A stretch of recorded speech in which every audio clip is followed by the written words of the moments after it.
Hi అండి, అందరికీ నమస్కారం. Welcome to my channel Souji Thoughts. ఈరోజు వచ్చేసి కార్తీక పురాణం 7వ అధ్యాయం వినేద్దాం రండి. శివకేశవార్చన విధులు. వశిష్ఠుల వారు జనకునికి ఇంకను ఇటుల బోధించిరి. రాజా, కార్తీక మాసం గురించి దాని మహత్యం గురించి ఎంత వినినను తనివి తీరదు. ఈ మాసంలో శ్రీ మహావిష్ణువును సహస్ర కమలములతో పూజించిన వారి ఇంట లక్ష్మీదేవి స్థిరంగా ఉండును. తులసీ దళములతో గాని సహస్రనామ పూజ చేసిన వారికి జన్మరాహిత్యము కలుగును. కార్తీక మాసమందు ఉసిరి చెట్టు కింద సాలగ్రామం ఉంచి భక్తితో పూజించిన ఎడల వారికి కలుగు మోక్షం ఇంతింత కాదు. అటులనే బ్రాహ్మణులకు కూడా ఉసిరి చెట్టు కింద భోజనం పెట్టి తను తినిన సర్వపాపములు పోవును.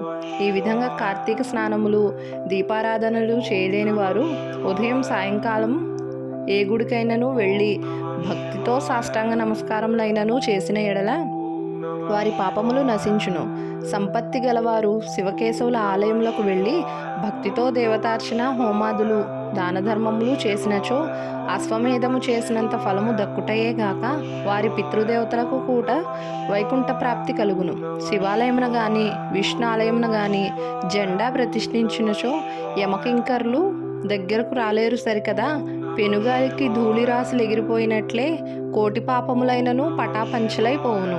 ఈ కార్తీక మాసంలో తులసి కోడ వద్ద ఆవు పేడతో అలికి వరిపిండితో శంకుచక్ర ఆకారముల ముగ్గులు పెట్టి నువ్వులు ధాన్యము పోసి వానిపై ప్రమిద నుంచి నిండా నువ్వుల నూనె పోసి ఒత్తిని వేసి వెలిగించవలెను. ఈ దీపము రాత్రింబవళ్ళు ఆరకుండా ఉండవలెను. దీనినే నందదీపమందురు.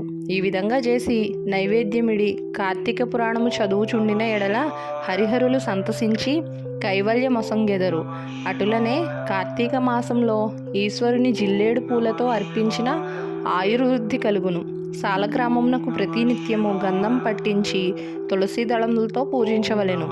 ఏ మనుజుడు ధనము బలము కలిగి కార్తీక మాసమందు పూజాదులు సలపడో ఆ మానవుడు మరుజన్మలో సునకమై తిండి దొరకక ఇంటింటా తిరిగి కర్రలతో దెబ్బలు తింటూ నీచ స్థితిలో చచ్చును.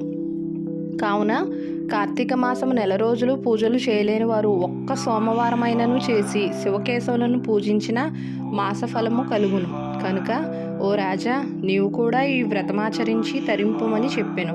నమ శివాభ్యం నవ యవ్వనాభ్యం పరస్పరాశ్లిష్ట వపుర్ధరాభ్యం నాగేంద్ర కన్యా వృషకేతనాభ్యం నమో నమ శంకర పార్వతీభ్యం. ఇట్లు స్కాంద పురాణాంతర్గత వశిష్ఠ ప్రోక్త కార్తీక్య మహత్యమందలి సప్తమధ్యాము సప్తమదిన పారాయణం సమాప్తం. ధన్యవాదాలు. వీడియో కనుక నచ్చితే లైక్ చేయండి, షేర్ చేయండి, కామెంట్ చేయండి. కొత్తగా చూస్తున్న వాళ్ళు ఉంటే ప్లీజ్ సబ్స్క్రైబ్ చేసుకోండి.